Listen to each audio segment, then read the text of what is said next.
Samtama kapuso sa Bacolod City naman, bauhalong 15 kabalay sa barangay 17 na sunog. 37 ka mga pamilya apektado. Yaring balita nga itong gintutukan. Sa sining CCTV video nga kuha mismo sang CCTV camera sa Barangay Hall sa Barangay 17, Bacolod City. Pasado alas 8 Biyernes ng gabi, makita ang pagkinarankaran sa mga residente. Matiuntion, hinali nagdakong kalayo sa bahayin sa FY Manalo Street.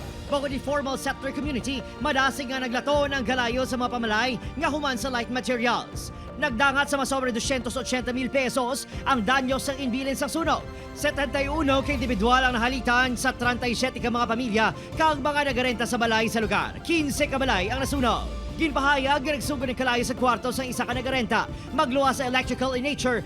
Ginlantaw man ang posibilidad nga kandila ang nagtugas ang sunog. Pero ginatulog na mo, ang full time siya nagantay ni wear and tear hatag ng electrical wires.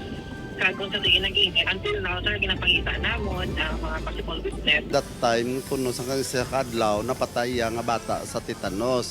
So nagpuli di sa saya boarding house, siguro wala tang traditional, tanab lang magsindi-sindi, kandila.